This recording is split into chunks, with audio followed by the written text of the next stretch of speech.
but just give you a quick overview. First of all, on the Becker, is everybody able to get in there and go through those questions? That's the accounting for prepping for the CPA exam. We'll cover that probably in the next class a little bit, but go in there and play with it. I'm not grading you on it, it's just for your own benefit.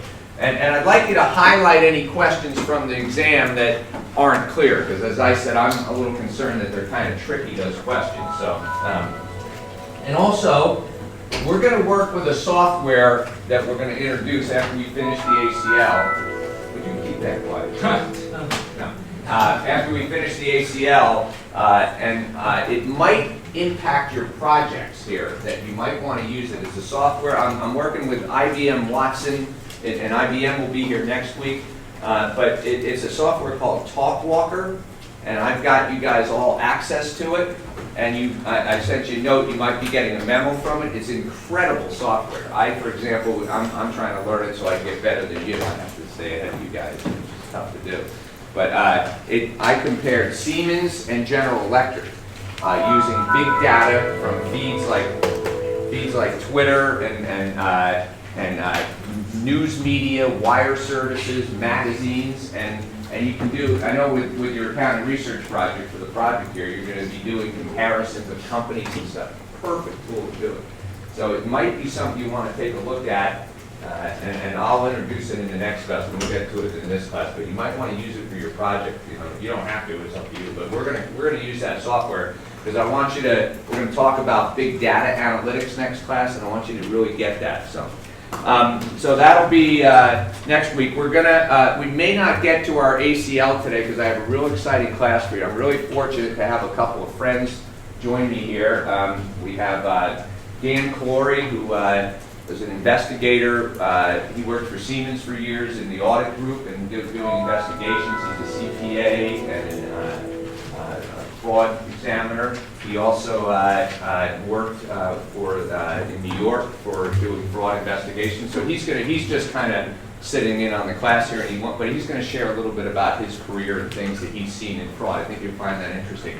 And then I have Ariel Ramirez, who is an award-winning professor at University of Maryland, and he also is a partner with Deloitte, and he does fraud investigations all over South America, based out of Colombia. And this guy is really interesting. I've had him in the last couple of classes, and he's going to share, some of the things that we're doing. And I want you to make the connection in the class of how we apply analytics to fraud. Okay, and I know you're all interested in fraud, and it's a huge problem, and despite SAS 99 and all the other things, we're not getting to it. 3% of the fraud that's found, and we're not finding, most of it is found by public accountants, 14% is found by internal audit, and the rest of what we find is all found mostly by tips or by vendors or customers. So, it's something we are not getting at. It is your job, and you're never going to get at it unless you use technology. And I shared that in the first class. Most fraud is elusive, and our whole control environment is built on 4 eyes principle, so we're not finding the fraud that's out there, and these guys are going to help attest to that. And when we do find it, everyone jumps around and we think our problems are solved, but they're really not, because we're not finding it.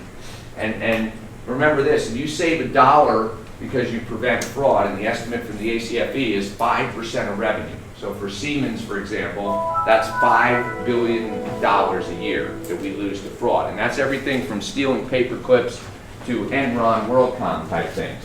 So, it's a serious problem. We're not getting at it. And the only way to stop collusive fraud is to create a perception of monitoring.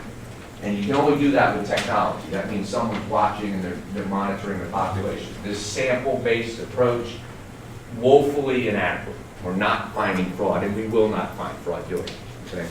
So, you guys are going to change that, right? Oh, yeah. You're the generation that's going to change it. We're going to get and find fraud, and it's fun. You're going to find this really interesting. We're going to show you some videos of some fraudsters, including at Siemens, that did some things, and okay. So now, unfortunately, because of his relationship with Deloitte, we're not going to film the Deloitte part. They've asked that we don't do that. I'd like you guys to respect the confidentiality of some of the stuff that might be shared. But I also told these guys that you're a participative class, so I want you to ask questions. I want you to challenge stuff they hear, whatever. So, all All right, so but let's get started with doing our presentation. I thought this was an interesting article here today. This one about the future of audit. Kind of interesting that that auditing really didn't get started until the earliest possible auditing was the establishment in 1934 of the SEC.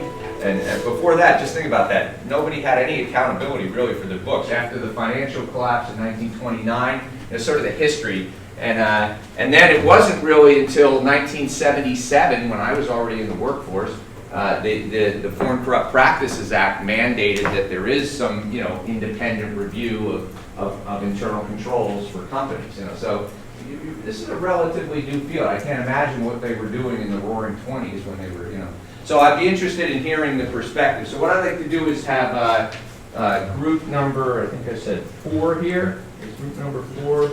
That would be, that would be Harry, Francisco, William. Everyone know who they are, group number 4? What? Wait a minute. No, they're Oh, Nelson. Right. Yeah, Josh. Yeah, Josh, yeah. Right here. Yeah, Josh, Harry, Frank, William, Yeah. Tom. I don't think sarcastic. Oh, okay, never mind. Oh, I get it, okay.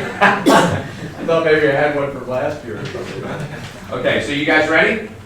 So just, you ready?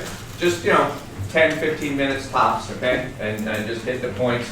Eye contact, step into your audience, all those things too. Okay.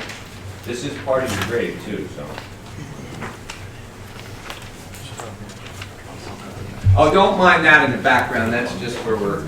I'll let that go. That's just some prep work for fraud. So.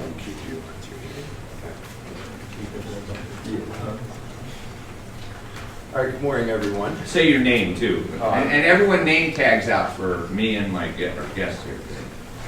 I'm Harry. That's Kiriakou. I'm William Heller. Frank Muniz. So good morning again, everyone. So this essay starts out with a brief introduction on accounting profession. Right now it's at a very critical juncture in that technology is changing, rapidly changing the way people do business. The authors begin with a very brief history about auditing in the U.S., and then they talk about the changes that are taking place, most of which are made possible by the new auditing software and technology. So as far as the history of auditing in the U.S., the Industrial Revolution was when the modern audit practice began. This was when new corporations needed fiscal accountability and investors needed financial reports to participate in the stock market. After that was the Great Depression. That was when the SEC was created in 1934. SEC requires companies to file audited financial reports in accordance with GAAP. Audit procedures at this point were very reactionary. When a fraud occurred, that was when new rules were made. For example, when fraud was discovered at McKesson & Robbins, which was a pharmaceutical company, in 1938, the SEC and the AICPA began requiring auditors to physically inspect inventory. And that was a $2 billion debacle. It was the first Enron kind of thing. Yeah, exactly.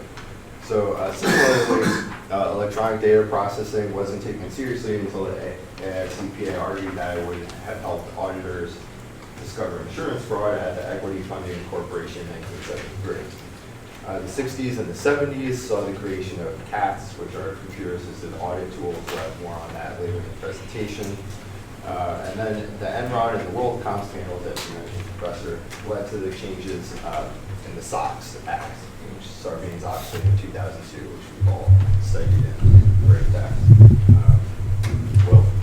So now I'll talk about the traditional audit. So during the traditional audit, there's an initial contractual agreement between the auditor and the auditee.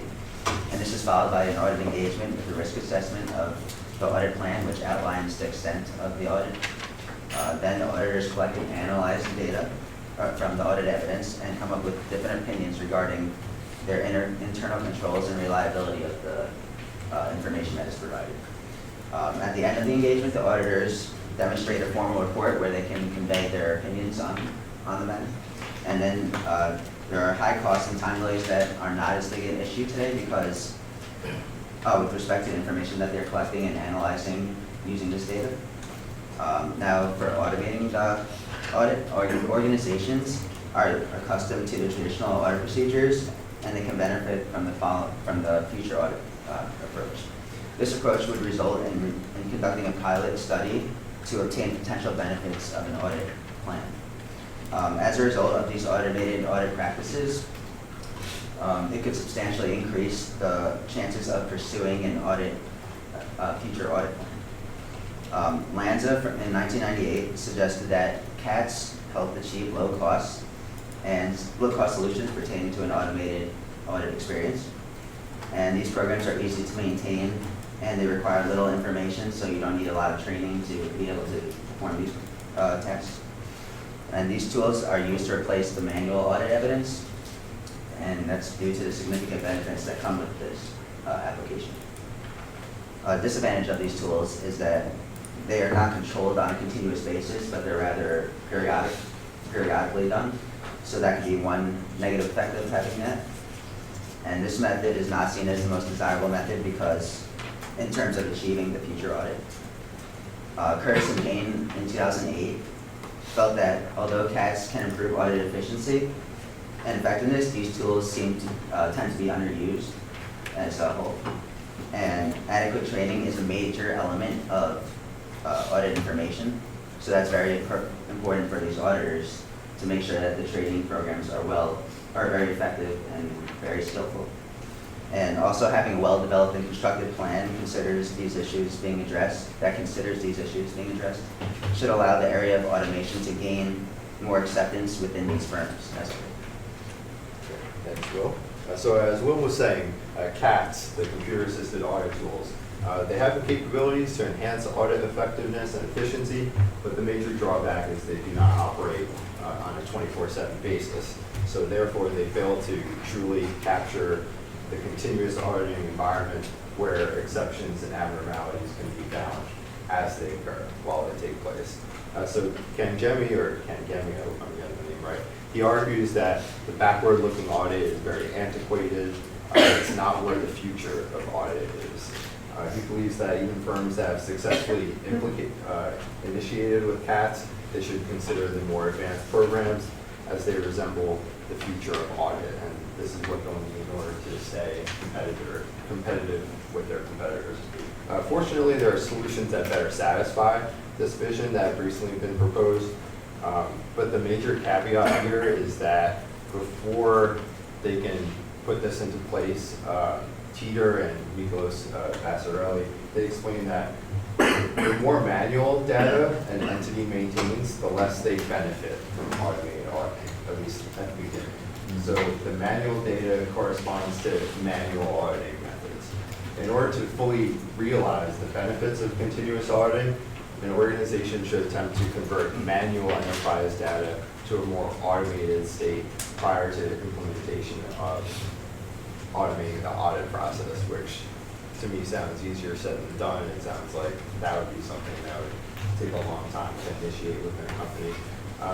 But the incentive for shifting to automated data goes well beyond more efficient and effective auditing. As the economy continues to become more digital, the demand for continuous information stream will continue to increase in demand.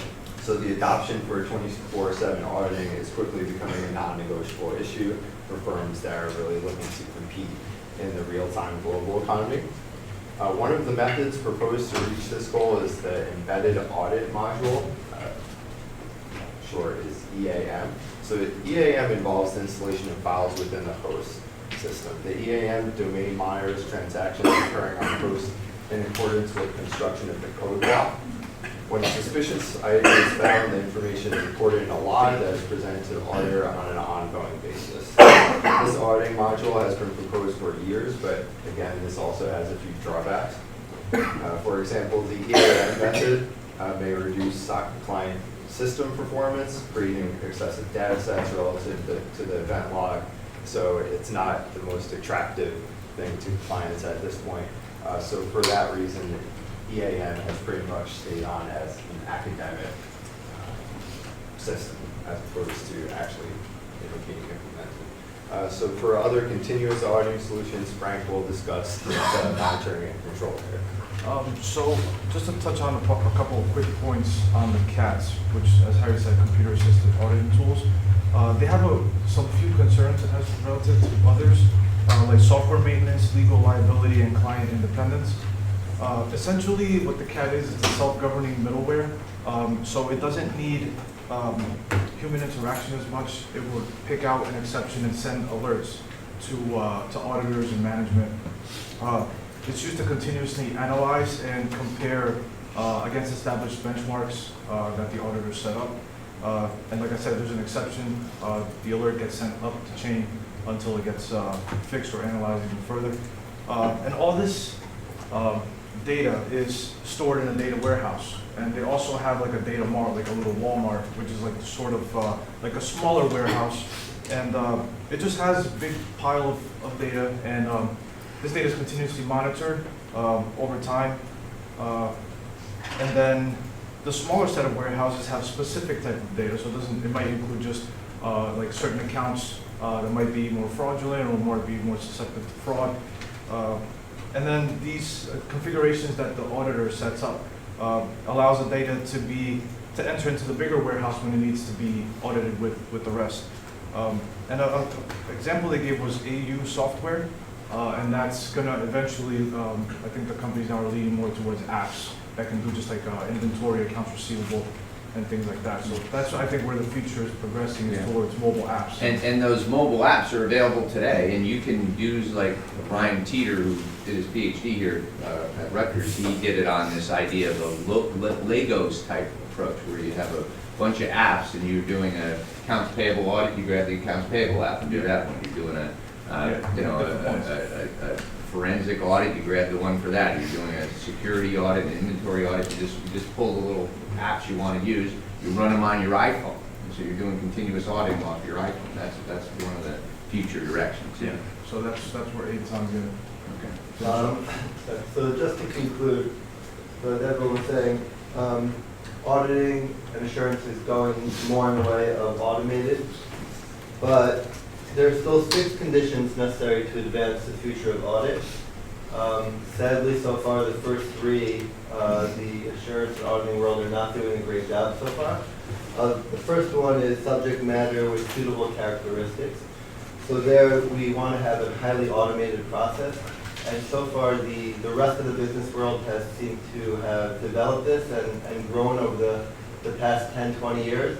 But sadly, the auditing world is still very far behind. Number 2 is just the reliability of the systems that we use. Again, the audit profession, the systems that we have, the reliability is still very spotty, and we still need to do a much better job. Number 3 is audit evidence highlighted by the automated procedures. So again, this means that we want to quickly understand the information that's coming to us. Again, we don't yet have the necessary tools and knowledge to really do this efficiently as auditors just yet.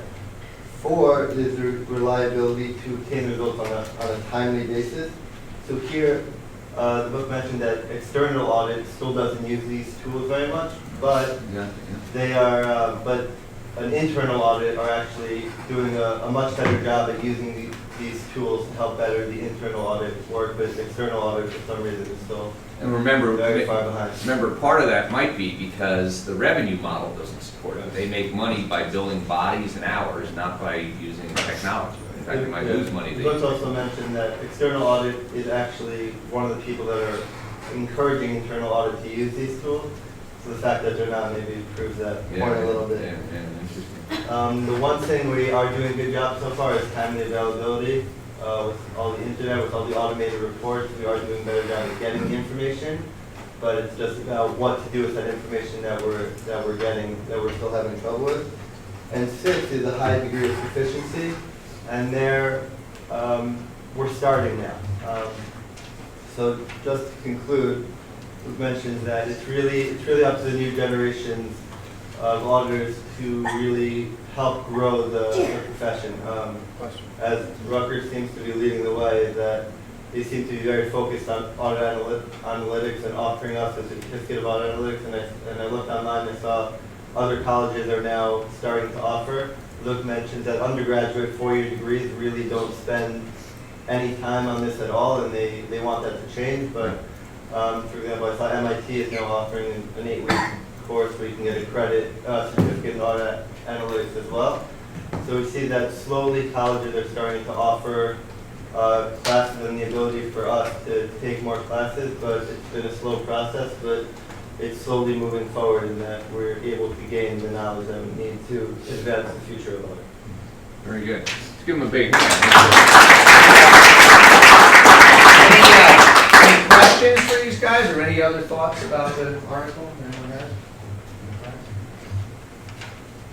That was good. I like the eye contact. I like you look at one another. I like less reading, more just projecting. So, and great organization to work together. Remember, we were short one person too. Ah, Josh is not here. Did he participate? Did he contribute? Yes. Oh, all right. Really, look out for him. That's good. That's important too. Look out for your teammates. No, very good. Good job. I just wanted to mention too that with this data warehouse, the other thing that's changing is the cloud. And now, and we're using, for example, SAP HANA, which is not just that the data is available in one place, all of it, but it's actually available in real time in RAM memory. So now, you have it instantly. It doesn't have to go out to a drive and pull the tape in. The data is instantly. We're going to cover HANA later in the class, but so great job. Thank you guys. I'd like to ask Dan Glory, who I said I've worked with, a good friend. We've sat on trains in Hungary or wherever doing audits together, and we used to work together. So let's like him to share a little bit. He's at a stage where he's going to be doing some consulting in the audit area, and he's a CPA, and he, I'll let him share his background. Just share a little bit, just take 10 or 15 minutes, and then we'll get into the. Sure, I'll do that. Great to be here this morning and be able to share my experience. It seems like it's not too long ago that I was sitting in these seats and listening to my professors tell us about all the scandals which were going on then and are still going on today. And so sometimes it seems like nothing has changed. So I have a bachelor's in accounting. I'm a CPA. I was the director of audit at Siemens with Rod. And then when I retired from them, I was with the Westchester County, New York District Attorney's Office for 3 years where I investigated financial crimes. So I've had a lot of exposure to it, and I'll tell you a little bit about it. One of the things really to keep in mind is you will see this during your career.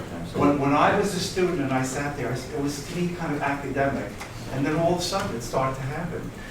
Right really when I was interviewing, I went to St. John's in Queens, New York. The partner from the CPA firm interviewed me. We had a great rapport.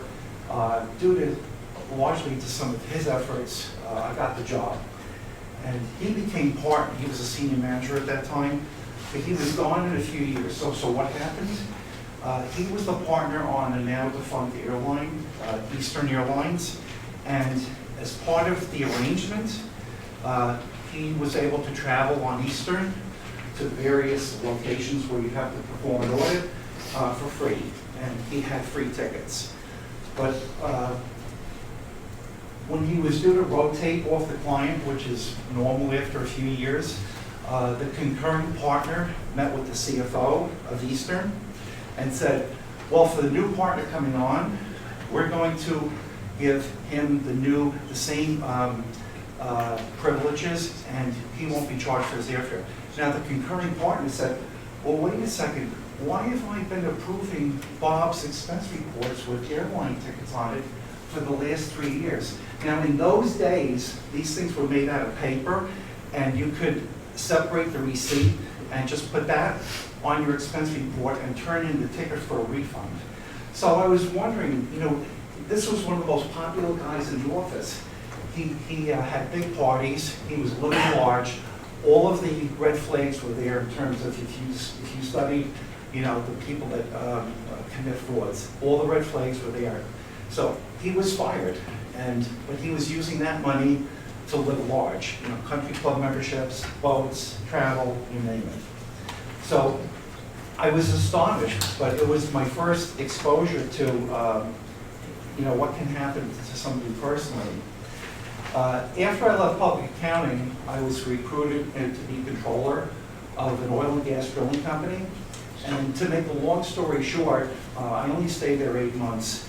The individual who owned the company, it was a sole ownership enterprise, he was defrauding investors.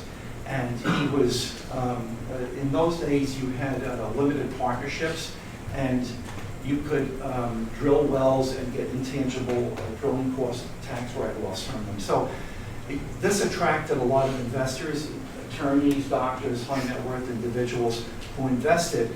But what the owner of the company was doing was he was taking most of the really good wells, the gushers, if you will, and putting them into the company books, which he owned 100%, and then putting all the dry holes into limited partnerships that the doctors or lawyers were investing in, of which he only owned 3% as the general partner. So what did I do? I mean, it was really, really terrible.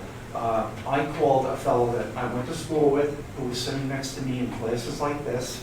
He became a criminal investigator with the IRS, and he said to me, Danny, he says, just give me the documents, he said, and get out of there. So I had a new job after 8 months, and I just wanted to put it behind me because it was the worst thing I ever experienced.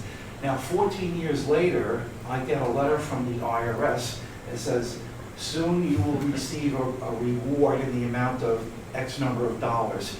And I was astonished, and I said, well, what does soon mean? It was 14 years ago that I reported this to the IRS, and 3 days later a check showed up.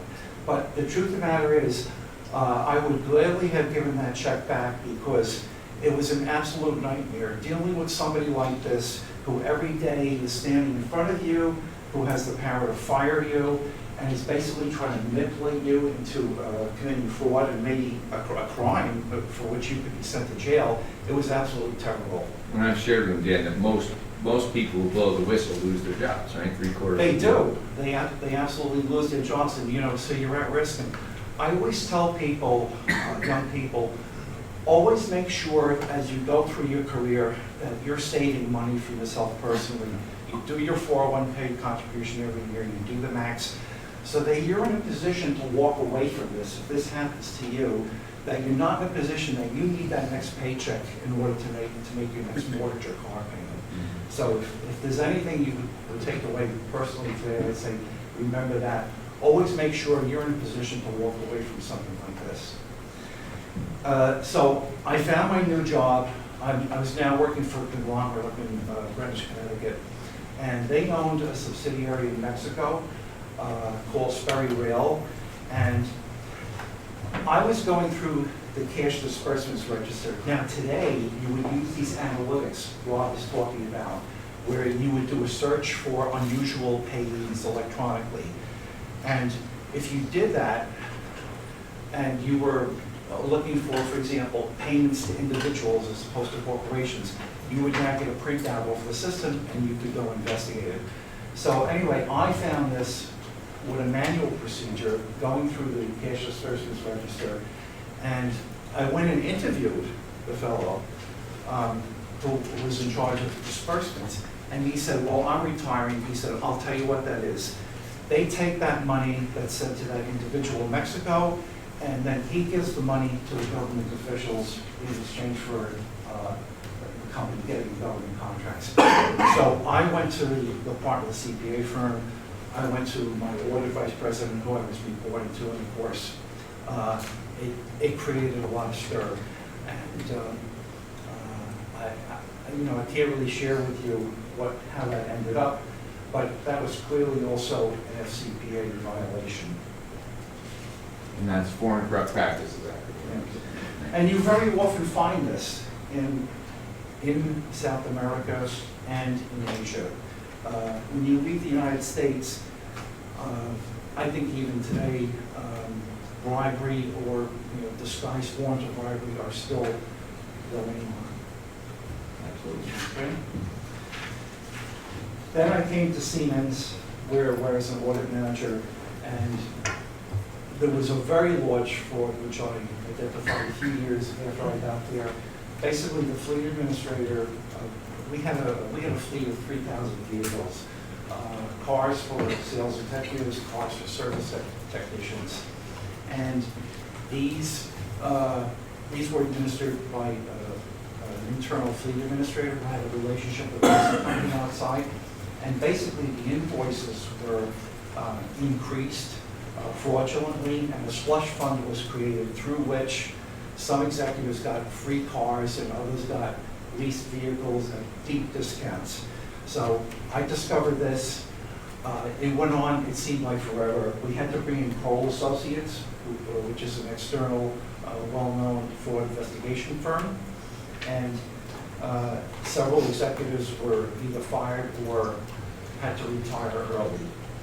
So there are consequences to this. And again, you have to use the data, and then you have to follow up with a very good question here. Because I was looking at the data, and it just didn't make any sense. And we went out on an interview, and I interviewed one of the district business administrators, and he said, well, I'm glad you asked me about this fleet area, because I don't understand why our costs are 50% higher than if I went down to a dealership and leased these cars myself. So it started with the analytical data, and then went to the interview. And the interviewing process is also very important. You have to have the right interviewing techniques, and one of which includes, when you're asking people questions, is let them completely finish their answer. And if you hear something unusual, follow it up with a question. Sometimes people are just waiting to be asked a question. And so that's something, it sounds very basic, but that's something to keep in mind. We also had another sales executive in our medical equipment group who had concocted a bit of an arrangement with human resources. He was entitled to a bonus, and he didn't want to take all of his bonus in December because of the tax consequences. So he said, set that up to pay that out over the next 5 months. And so they set that up in the payroll system. But what happened? The director of human resources, who was administering payroll, forgot to shut it down. So he kept receiving the money. He kept receiving the money. And when we went up there to do a payroll analysis, we found this, and then we interviewed him, and he said, well, I never noticed that because my wife handles all of the checking accounts in our home. She did it. I mean, it was a great excuse, but he was gone 6 months later.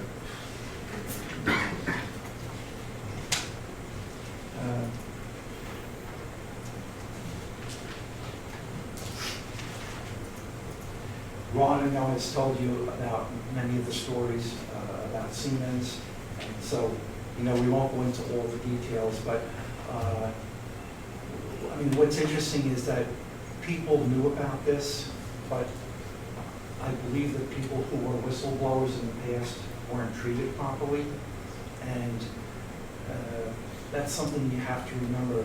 Again, it comes back to this concept where I said, you need to be in a position to be able to say goodbye to your organization if they're not responding properly to allegations of fraud. Because even in a large organization, it's going to go on. You have collusion. Collusion will override all kinds of internal controls.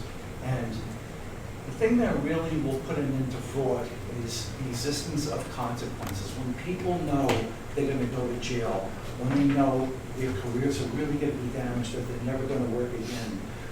This is the thing that will give them pause and maybe prevent some of this from happening. Sometimes people are let off a little too easily, and companies are often afraid of publicity that comes with, let's say, referring a case to the district attorney's office. And so people are just kind of released. And when other people see that going on, they're also tempted then to say, hey, that didn't turn out so bad for that guy.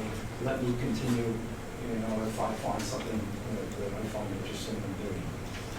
So I retired from Siemens. I went to the district attorney's office, and the recession of 2008, 2009 led people to grab money wherever they could find it.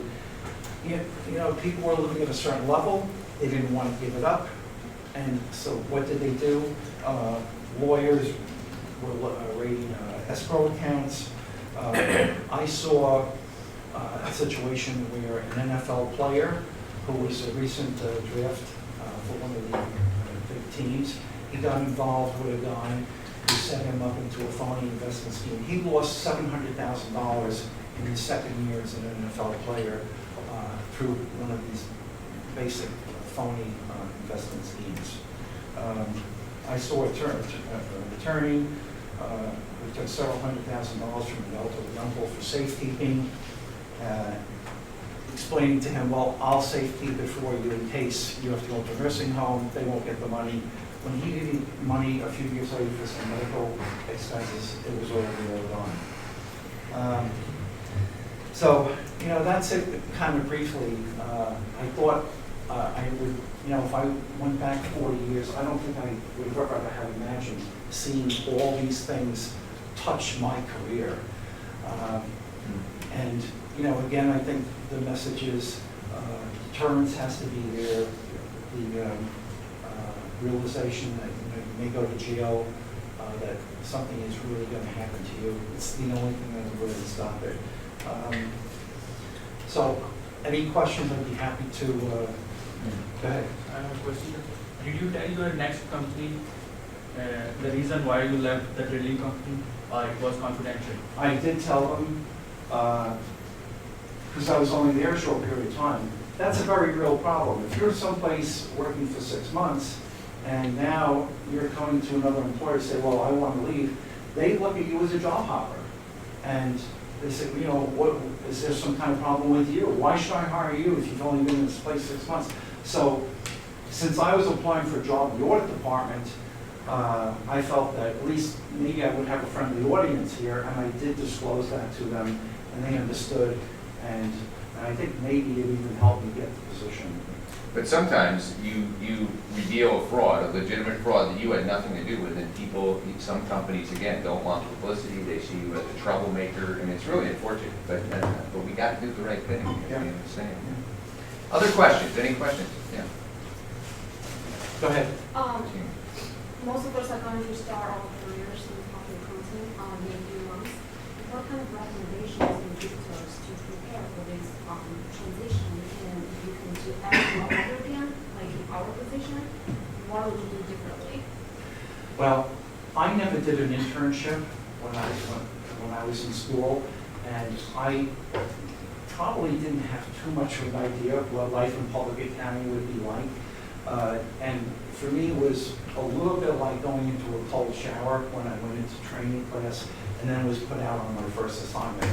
And I think that in retrospect, had I participated in an internship, maybe the prior summer, it would have given me some flavor for what being involved with an audit. And they do as part of this program. Yeah, I think that's a great thing Yeah. to do. Yeah. So, I mean, that would be the one thing I would recommend. If I could go back and change my career, that's what I would have changed. Instead, I was working in the supermarket the summer before, putting hands on the shelves. It would have been better if I had worked, maybe even in a private corporation, just doing bookkeeping or, you know, accounts payable or something, just to give me some hands-on experience. Any other questions, anybody? Yeah. I don't know if this is a good question, appropriate question. Go ahead. But did you know you are going to get the rewards when you reported to? I did, you know, this was a very good friend of mine. He was a fraternity brother. You know, I went to his wedding, he went to my wedding. But I was desperate. I was waking up at night, I didn't know what to do. And I called him up, I said, Dan, he was the same first name as me. I said, Dan, I got this situation. You know, what do you recommend? And he said, well, come and meet me. And then I gave him all the papers, and he said, I want you to fill out this finder's fee form. I said, I don't want to fill that out. That's not what I'm here for. I'm not here because I want to get money out of the situation. I just want to get away from this. He said to me, no, I want you to fill that out anyway. So he filled it out, I signed it, and I gave it back to him. But that was not my motivation. But if it was up to me, I never would have submitted a piece of paper. He kind of insisted on it. You mentioned collusion overrides internal controls. How much harder is it to detect fraud due to collusion, and what do you look out for? Well, it definitely gets harder. One of the things I think is really valuable, and you have to couple it with the analytics, but it's very important just to get out there and talk to people. On each audit that you go to, you'll have a questionnaire, and you'll customize it. But one of the things you always ask at the end of the questionnaire with the audit is there anything here that we haven't talked about that you would like to share with me? And a lot of times, people will just tell you things. Yeah, that's a great point. Yeah. They'll tell you things. Anything else? Okay, let's give Dan a big hand here.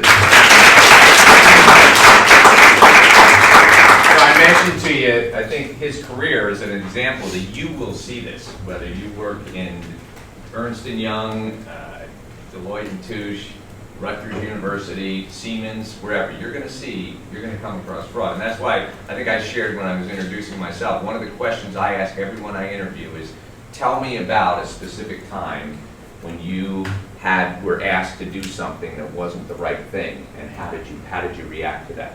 And I'm looking for people who, whether it was in a class, in a project where someone told you to cheat or asked you for the answers to the test, I'm interested in how you responded to that and if you were willing to stand alone. And I think Dan's point about being prepared, because, and I honestly think it's changing though. I think there's a lot more companies do want to find this stuff because they recognize with that 5% of revenue that hits their bottom line, they want to find this stuff. And I like your point too, that analytics isn't the whole part. And I never want to be misinterpreted that I'm saying we ought to just use technology and never go to a place. But reading the tone, asking questions like, is there anything you want to tell me? What else is going on here? It will always be an important part of audit, at least 25% of it, that we still need to travel and do that kind of stuff, because you won't find all that. You can model behaviors with big data, you can do that kind of stuff, but you're not going to find, sometimes it's just reading people's personalities, or it's even walking in the building and seeing that the accounts payable clerk, is driving a Ferrari and, wondering if maybe there's a problem there, so. Good, Dan, that was helpful, thanks. Okay, well then, without further ado, I think you'll really enjoy hearing Ariel here. He's got a long history here. He'll share his background and everything, so let's give him a warm